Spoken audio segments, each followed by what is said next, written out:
नमूना देने के लिए जा रहा हूँ, इसको ज़रा ध्यान से सुनिएगा। बुराई करने से पहले, शराब पीने से पहले आदमी को शराब से नफ़रत है, ज़िना करने से पहले ज़िना से नफ़रत है।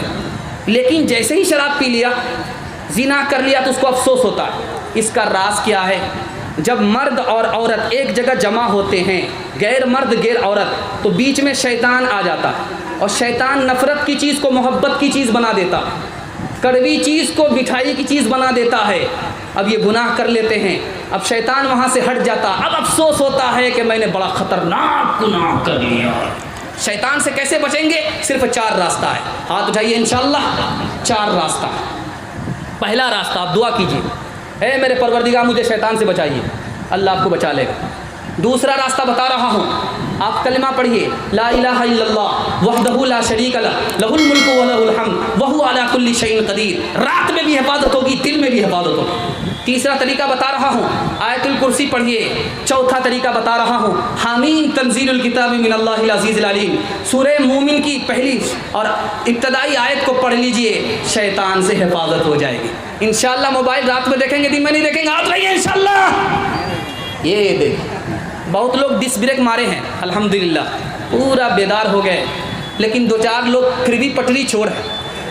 ध्यान दीजिएगा, ये लोग ठीक लाइन पर नहीं आए तो इनकी नमाज जनाजा ही पढ़ करके चले जाए।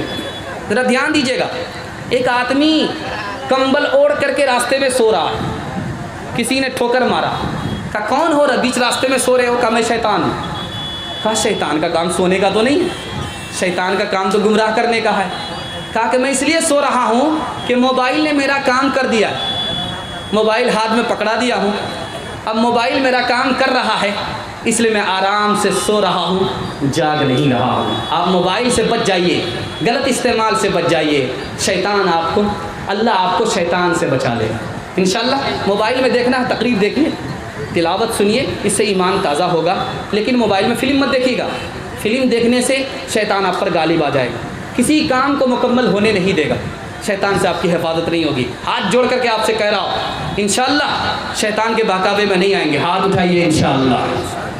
शैतान की न मान जो राहत नसीब हो, अल्लाह को पुकार मुसीबत अगर पड़े, कहो करेगा हिफाजत मेरी खुदा मेरा, कहो करेगा हिफाजत मेरी खुदा मेरा, रहूं जो हक पे मुखालिफ करेंगे क्या मेरा, गुरूर उन्हें है तो मुझको भी नाज है अकबर, गुरूर उन्हें है तो मुझको भी नाज है अकबर, सिवा खुदा के सब उनका है और खुदा मेरा, सिवा खुदा के सब उनका है और खुदा मेरा। बस आखिरी पैगाम मैं अपने हिस्से का दे रहा हूँ और अपने जलसे को मुकम्मल कर रहा हूँ। शराब के हवाले से मैं आपको सुनाने के लिए जा रहा हूँ, आप लोग मुकम्मल सुनने के लिए तैयार हैं? एक शराब से कितना बड़ा नुकसान होता है और समाज शराब से कितना बड़ा नुकसान उठा रहा है। जवान शराब की वजह से कितने पीछे हो गए, जवानों को 3 नुकसान उठाने पड़ रहे हैं। सबसे बड़ा गुनाह कौन है? शराब से बड़ा कोई गुनाह है या नहीं है? ये नमूना मैं आपको देने के लिए जा रहा हूँ।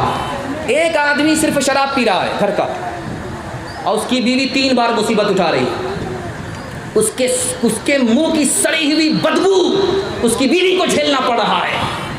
शराब ये पी रहा है, मुसीबत बीवी उठा रही है, पहली मुसीबत। दूसरी मुसीबत, जब नवाब साहब घर आते हैं तो गाली बोलते हुए आते हैं और बीवी ने ज़रा जवाब दे दिया तो लाठी से खबर लेते हैं, बीवी पर दूसरी मुसीबत। तीसरी मुसीबत, अगर बीवी ने सवाल पे सवाल शुरू किया, बड़े मियाँ ने तलाक दे दिया। एक शराबी की वजह से उसकी बीवी पर 3 मुसीबत मुसल्लत होती है। दूसरे नमूने को ज़रा ध्यान से सुनिए। आदमी एक बार शराब पीता है, हलक के नीचे शराब आ गई, एक बार उसने शराब पिया, उसको 40 दिन तौबे की तौफीक नहीं होती है। 40 दिन तक उसका कोई नेक अमल आसमान में नहीं जाता है। एक बार शराब पीने की नहुसत 40 दिन तक इंसान को महरूम रखती है। तीसरा नमूना देने के लिए जा रहा हूँ, पेशाब में और शराब में क्या फ़र्क है। पेशाब से भी बदतर शराब है। अगर कोई पेशाब पी ले उसकी अकल बाकी रहती है, अकल नहीं जाती है। लेकिन अगर कोई शराब पी ले तो उसकी अकल चली जाती है। पेशाब से भी बदतर शराब है। आपको नमूना देने के लिए जा रहा हूँ, बहुत ध्यान से सुनिएगा। 3 गुनाह में सबसे बड़ा गुनाह कौन है? 4 गुनाह में सबसे बड़ा गुनाह कौन है? एक औरत ने एक आबिद को बुलाया, दरवाज़ा बंद कर दिया और कहा कि 3 गुनाह में एक गुनाह तुम्हें करना पड़ेगा। बादशाह ने कैदी को बुलाया, कहा 4 गुनाह में एक गुनाह करना पड़ेगा, तब तुम्हारी जान की खुलासी होगी, तुम्हारी आबरू बचेगी। आबिद ने सोचा 3 गुनाह में सबसे छोटा गुनाह कौन सा है? औरत ने कहा है मुझसे जिना करना पड़ेगा, तब तो तुम्हारी आबरू बचेगी। ये लड़का है, इसको कत्ल करना पड़ेगा, तब तो तुम्हारी आबरू बचेगी। और ये शराब है, 1 गिलास चढ़ाना पड़ेगा, तब तो तुम्हारी आबरू बचेगी। उधर बादशाह ने कहा है कैदी से तुम्हें सूअर का गोश्त खाना पड़ेगा, तब तो तुम्हारी जान बचेगी। या शराब पीनी पड़ेगी तब जान बचेगी। लड़की से जिना करना पड़ेगा तब जान बचेगी। लड़के को कत्ल करना पड़ेगा तब जान बचेगी। अब ये कैदी सोच रहा है कि सबसे आसान शराब है, शराब पी लेता हूँ। और ये आबिद सोच रहा है सबसे आसान शराब है, शराब पी लेता हूँ। 1 गिलास इसने शराब पी ली, 1 गिलास उसने शराब पी ली। शराब का नशा जब सर पर आया तो लड़की से जिना कर लिया, लड़के को कत्ल कर दिया, सूअर का गोश्त खा लिया। एक शराब आई, सारी बुराई लेकर के आ गई। एक बादशाह था तारीख़ इस्लाम में, उस बादशाह का नाम था मुअतज़िद बिल्लाह। उसने अपने गुलाम से कहा शराब का प्याला लाओ। शराब का प्याला लेकर के पीता है। जब सर पर नशा आया तो कहा कि मैं कौन हूँ? तो नौकर ने कहा बादशाह हो। कहा मैं बादशाह नहीं हूँ, बादशाह का चपरासी। उसके बाद दूसरा गिलास मांगा, दूसरा गिलास जब चढ़ा लिया तो नौकर से पूछता मैं कौन हूँ? तो कहा बादशाह के चपरासी। का मैं बादशाह का चपरासी नहीं हूँ, बादशाह का वजीर हूँ।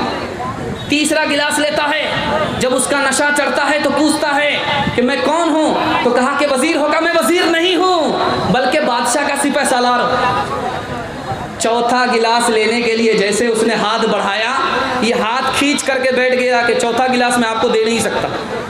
पहला गिलास पी करके तुमने कहा कि मैं चपरासी हूँ, दूसरा गिलास पी करके तुमने कहा कि मैं वजीर हूँ, तीसरा गिलास पी करके तुमने कहा कि मैं सिपह सालार हूँ। मुझे डर लगता है कि अगर चौथा गिलास पी लोगे तो कहीं ये ना कह दो कि मैं नबी हूँ, कहीं ये ना कह दो कि मैं खुदा हूँ।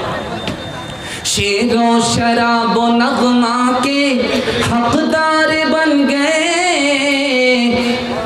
शेरो शराबो नगमा के हकदार बन गए।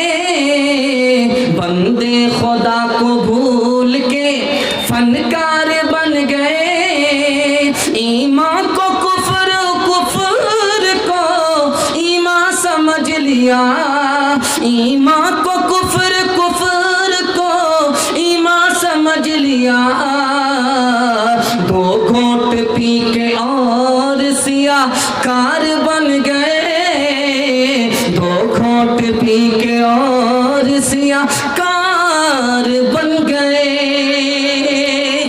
बस 3 मिनट का पैगाम, आखिरी पैगाम आपकी खिदमत में आ रहा है। जवानों से हाथ जोड़ करके कहता हूँ आप दारू छोड़ दीजिए, दुनिया आपको पीछे नहीं कर सकती। अल्लाह आपको मुकद्दर का सिकंदर बना देगा। आप सबसे आगे होंगे, कोई आपको पीछे नहीं कर सकता। 3 नुकसान उठाना पड़ता है शराब पीने पर। पहला नुकसान, शराब पीने वाला वक्त से पहले बूढ़ा हो जाता है। आप मशीन आपके पास होती है, बिल्कुल ख़त्म हो रहा है, बिल्कुल 3 मिनट का पैगाम है भाई, आपने बहुत अदब से सुन लिया। पहला नुकसान, जब आदमी शराब नहीं छोड़ता है तो वक्त से पहले बूढ़ा हो जाता है। दूसरा नुकसान, जवानी में मर जाता है। तीसरा नुकसान, मैदान हार जाता है। नमूना देने के लिए जा रहा हूँ, बहुत ध्यान से सुनिएगा, ध्यान से सुनिएगा। आप स्प्रे मशीन को पीठ पर लेकर के स्प्रे मशीन स्प्रे करते हैं, तो स्प्रे मशीन में 99 बूंद पानी की डालिए, 1 बूंद सिर्फ शराब की डालिए। स्प्रे मशीन है, उसमें 99 बूंद पानी की डालिए, एक बूंद, अरे भाई अल्लाह के बंदे सुन लो, तुम्हारे ही वास्ते है, 99 बूंद पानी की डालिए, एक बूंद शराब की डालिए, उसको फूल पर स्प्रे करके दिखाइए, आप तजुर्बा कर लीजिएगा, वो फूल मुरझा जाता, चंद दिन में वो फूल मुरझा जाता। जब वो हलक के नीचे गटर गटर आ रही है तो अंदर का क्या हाल होगा। एक बादशाह था सिकंदर, 33 साल की उम्र में मर गया। क्यों मर गया? शराब पीने की वजह से। एक बादशाह था, उसका नाम था बाबर। बाबर बादशाह शराब पीता था, मैदान हार गया।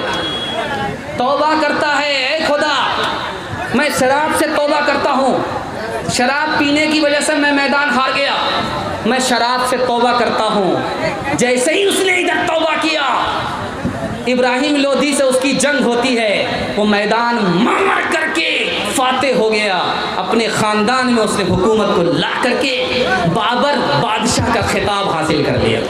आप सिर्फ शराब को छोड़ दीजिए, सब लोग आपके आगे होंगे।